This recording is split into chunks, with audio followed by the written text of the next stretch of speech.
Fala pessoal, aqui é o Enzo e no vídeo de hoje eu fiz uma entrevista com uma doutora lá da Califórnia sobre saúde mental e distúrbios alimentares, porque ela é especialista nessa área, então nós conversamos sobre essa área. O vídeo está em inglês, mas eu coloquei a legenda em português para facilitar ali. Tá bem bacana, nós conversamos sobre essas doenças mentais, como a depressão, a ansiedade, a ideia do suicídio, como ter esse entendimento, se ou nós, ou uma pessoa próxima a nós está demonstrando algum sinal de algum desses problemas. Conversamos também sobre essa ideia de que às vezes a mídia ou as redes sociais passam de uma beleza assim fora do comum, principalmente que afeta muitas mulheres, de verem e achar que uma beleza naquele nível é possível, que elas precisam se adequar àquilo. Ficou bem bacana. Eu traduzi o vídeo, eu traduzi linha por linha, então tudo que nós estamos conversando ali no vídeo, eu traduzi. Eu traduzi não de maneira literal, porque não tem como eu traduzir tudo literalmente, aquela tradução de Google Chrome, né? Google Tradutor, perdão. Eu traduzi de uma maneira que dê para entender, mas se você quer entender um pouquinho mais das expressões que nós utilizamos aqui no vídeo, na entrevista, se você quiser entender um pouquinho mais dessas expressões, eu fiz um outro vídeo explicando ali individualmente cada uma, para que você possa estar pegando melhor essas expressões. Agora, se você ainda não é inscrito no canal, se inscreve aqui embaixo para ter mais conteúdo como esse, aulas de inglês, coisas que vão te ajudar a melhorar bastante seu inglês. Dá aquele like para melhorar, comenta o que quiser aqui embaixo que eu vou estar tentando responder para divulgar no canal. E, claro, um vídeo como esse, ele é muito legal, não só pelo aspecto do inglês, de estar trazendo essa cultura, essa vivência, mas também por toda a bagagem que ele pode estar trazendo, sabe? Toda essa informação que pode estar ajudando bastante a vida de muitas pessoas. Então comenta lá, compartilha, manda para seus amigos, compartilha nas redes sociais. Vou deixar aqui embaixo, então, todos esses links que eu falei. Eu vou deixar o link com a explicação das expressões. Eu fiz um outro vídeo que é igualzinho, só que com a legenda em inglês. Para quem quiser aprender inglês de verdade mesmo, assiste esse vídeo que está com a legenda em português e depois assiste o vídeo que eu coloquei ali embaixo, que é o mesmo vídeo, só que com a legenda em inglês. Porque como você já vai estar familiarizado com o conteúdo, vai facilitar bastante para você aprender. Deixei também um link ali embaixo para você que quer melhorar a conversação em inglês. Então, sem mais enrolação, vamos lá. Okay, so first of all, thank you very much for giving up a little bit of your time and just, being here and helping out, sharing some of the information that you have. I really appreciate that. And yeah, before we start, I really don't know how to pronounce your name. If you could kind of help me, Oh, sure. Because Sure. it just kind of. Castagnini is the last Okay. name. Just a little Hard bit name. non-Portuguese for me, but yeah. Oh, so before we start, I have some friends who had some problems related what you work with, and they kind of gave me some advice, some questions.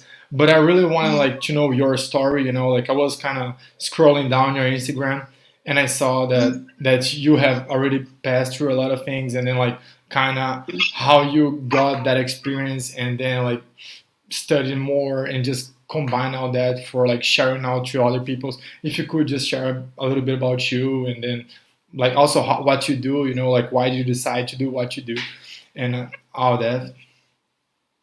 Okay. So you're just going to kind of ask me questions and then I'll share a little bit? Yeah. Okay. And then who's listening? Is it... So it's not live because people here, not everybody speaks English, so I have to add subtitles, so I gotta do that later. Okay, now I got it. I do that too, so.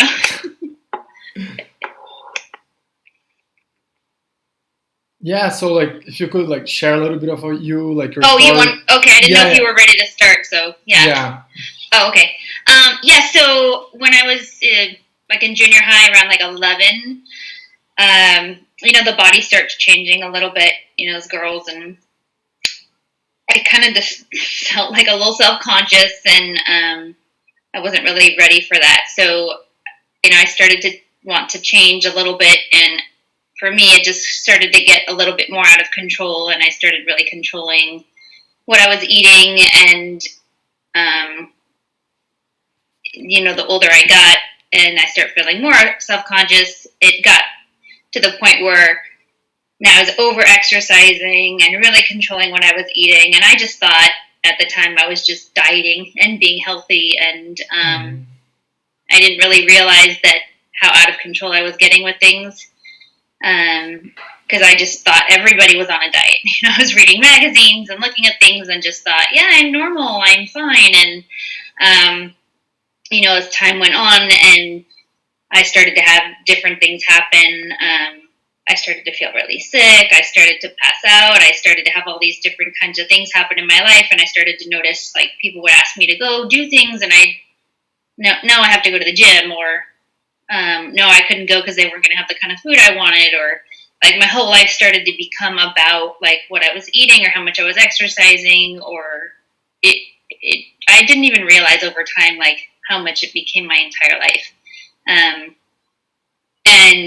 like how sick I was actually becoming. People would say things like, gosh, you look awful, or, my hair was awful. It's just, you don't see it over time. And so I was grateful. Unfortunately, I ended up, like, passing out and having a really horrible experience where it was kind of like a wake-up call.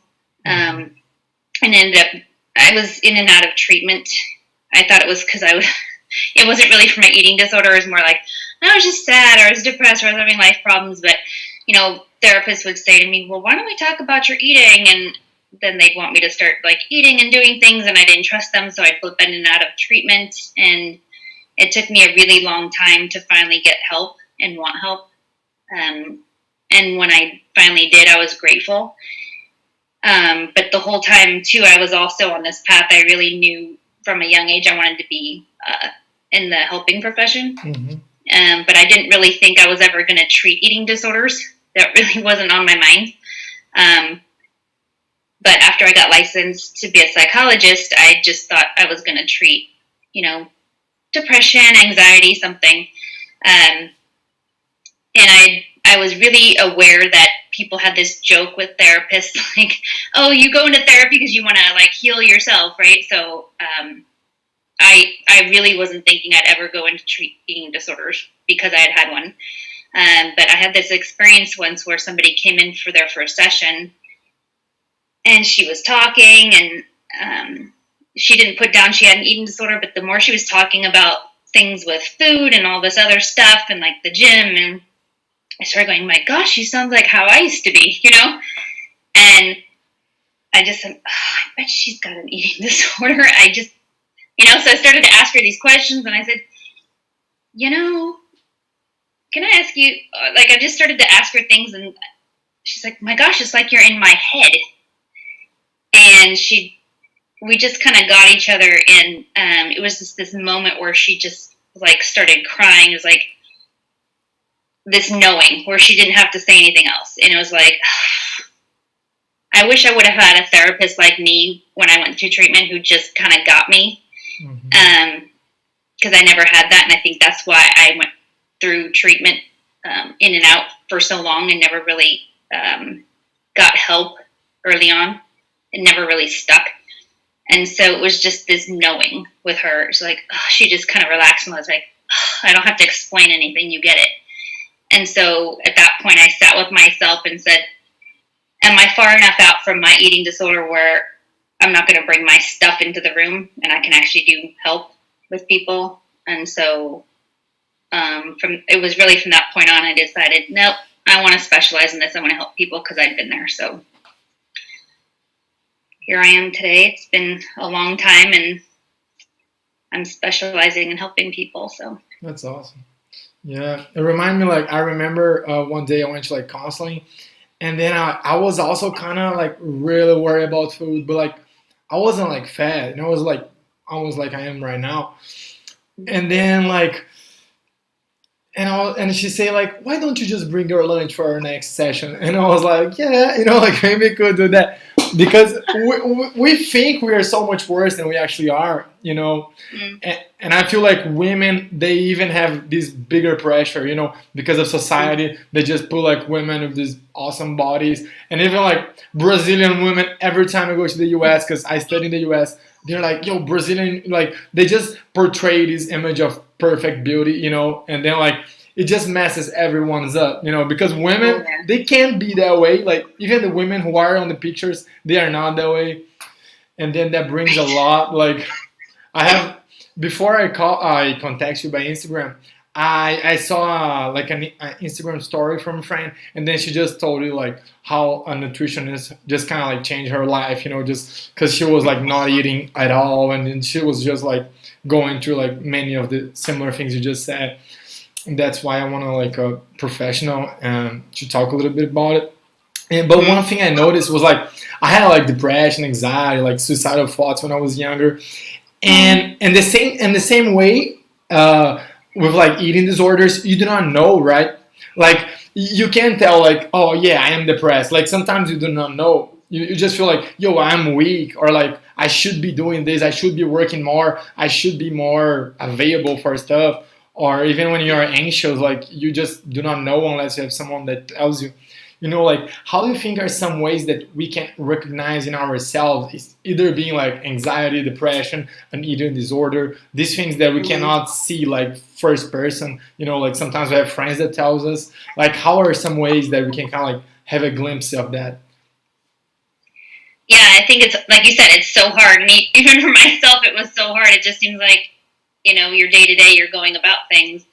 I think one of the things is to look at, okay, am I isolating from my friends and my family? Am I not engaging in life with people the way I used to? I think right now it's really hard with, especially what's going on with the pandemic and COVID.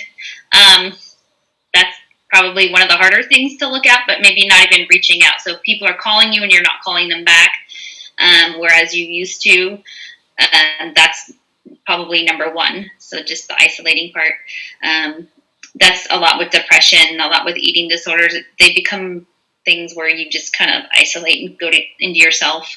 If you start to notice things where maybe you're not functioning the way you used to, so maybe you were really highly functional at school or your job, and then you're just starting to like call in sick, or your grades are slipping, where you're just not kind of doing things the same way you used to. That's probably a big one. If you're doing things like, I call them escaping, so like sleeping a lot more, you're just wanting to like bow out of life. That's another big one too. Any kind of irritable moods where you're just kind of snapping at people, and just like, especially with eating disorders, if you're not eating enough, you can get really grouchy and really snappy. So that's another big one as well.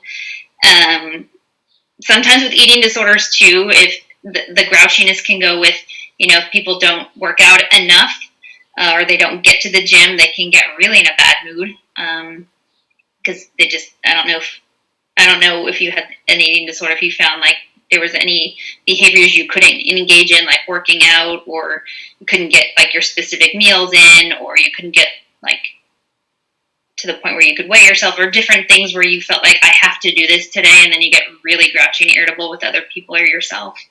So just noticing like this compulsion, like I have to do this, and if you don't get those things in, you just moody, really mad.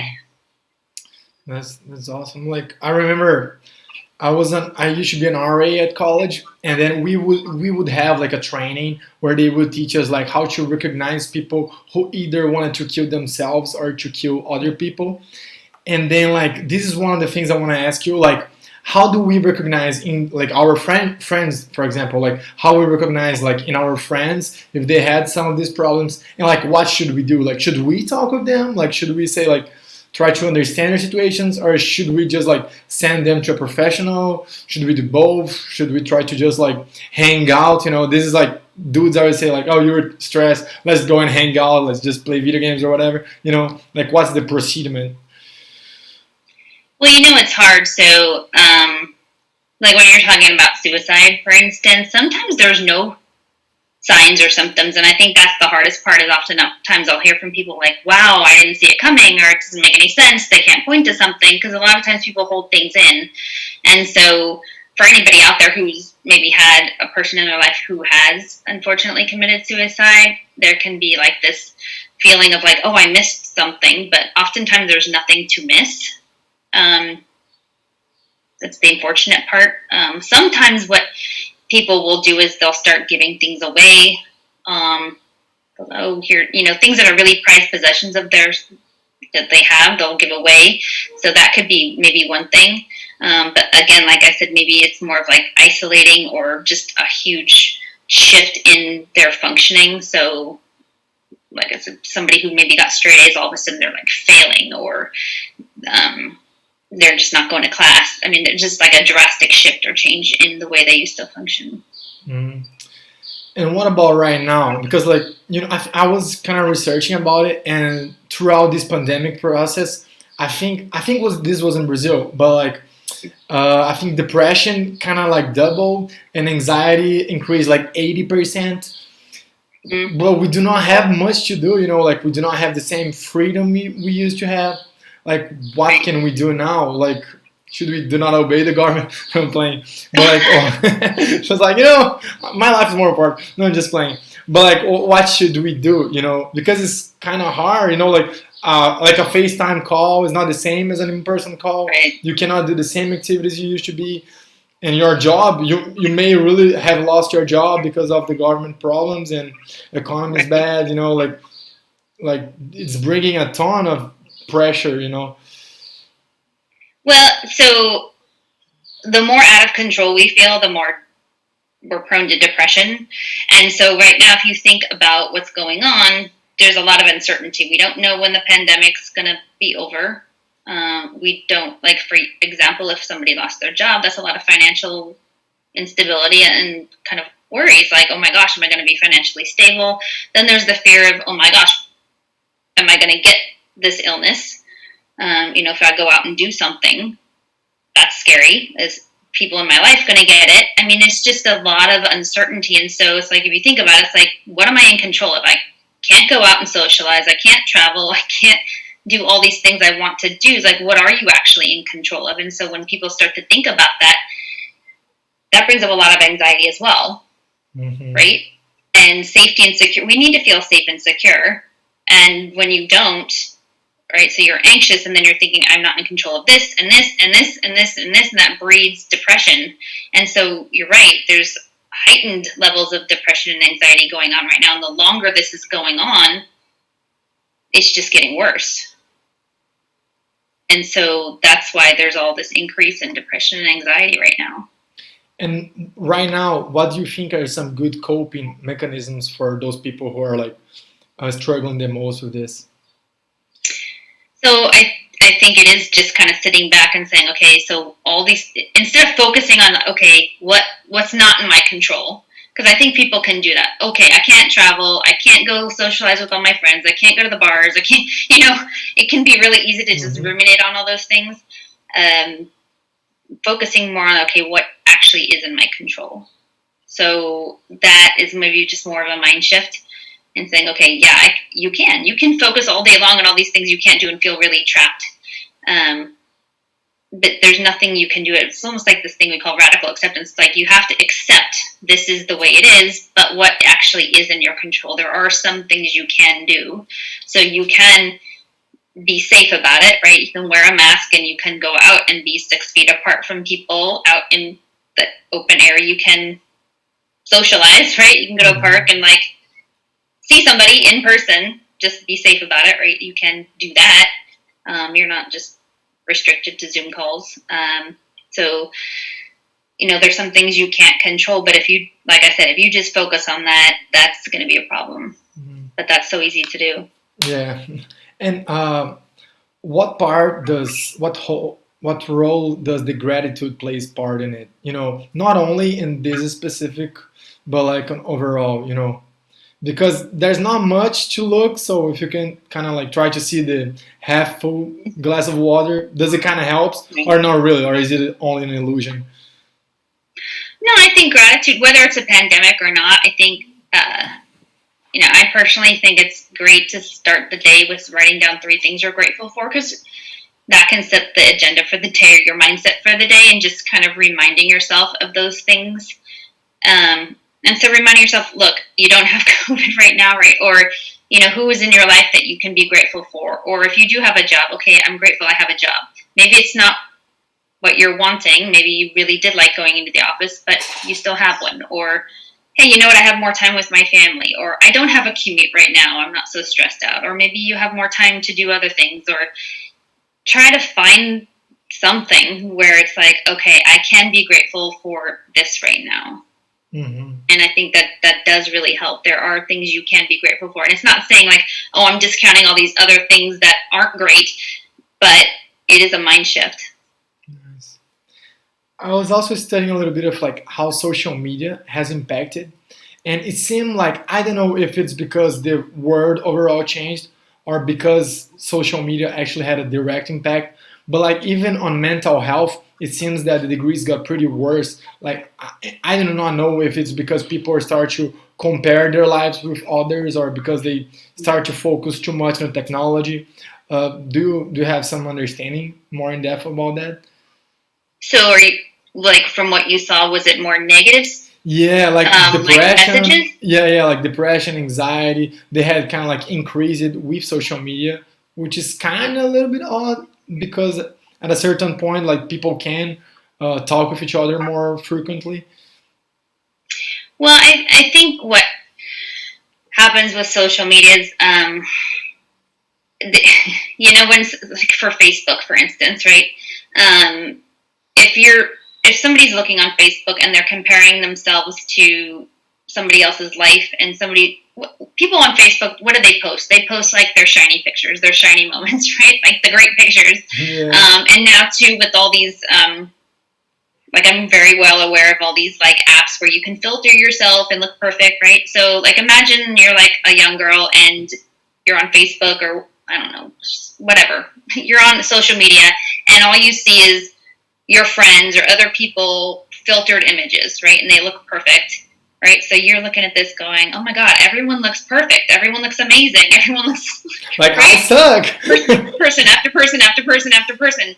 Even if the person looking at that kind of has this awareness, like that's fake, that's filtered, that's altered, that's whatever, hour after hour after hour, all they're seeing is perfect, perfect, perfect. And they go look in the mirror themselves and they're thinking, I don't look like that. Right? So what are they comparing themselves to? Hour after hours is like unrealistic, perfect image, and then looking at themselves going, that's gotta really impact them, right? That's one thing. Mm-hmm. But then that's just, if it's not even that, it's other people looking at like, oh, happy families, or this person is like taking it upon themselves during this pandemic to like build this amazing business and do this and like conquer the world, and I'm sitting at home going, oh my gosh, I lost my job, like I suck. Like, why aren't I taking advantage of this? Like, what am I doing? And so I think people just post what they want to post to portray things, and so when people are just kind of constantly comparing themselves to all this stuff, maybe it's real, maybe it's not, who knows, it's really hard to sit back and go, wow, what am I doing? Yeah, and people may start living for the others, like they may start to doing things to kind of like impress the others and not only things that makes them happy. I think that's really like, oh my God. Yeah, I'm almost finishing up. I got I think 2 more questions here. Yeah, I think that was it actually. All my friends had like sent me this couple questions, and then I was passing by. I made a couple that I found was interesting. But overall, just I really appreciate your time. Thank you very much for giving up a little bit. And I know it's 1:30 right now, 1:50ish. It's like Yeah, 5:50 here, almost like end of the day. Okay. And Okay. yeah. Nice. No, thanks. It's great to meet you. I know we've just done some messaging, so it's nice to see you in person. And It's kind of less weird, right? Like just typing it, not knowing someone. Yeah. Awesome. All right. Well, All if you right. need anything else, let me know. So. All right. Thank you very much. I'll send you the video later. When I post it, I'll send you the link. Okay. All right. Sounds good. Bye-bye. Okay. Take care. Thank you. Bye. Se você gostou do vídeo e acha que esse vídeo pode estar somando na vida de outras pessoas, não esquece de mandar para o seu amigo, compartilhar nas redes sociais, para que as pessoas possam não só estar aprendendo mais inglês, mas também estar adicionando tanto conteúdo de valor com relação a, por exemplo, saúde mental ou distúrbios alimentares que a gente viu aqui.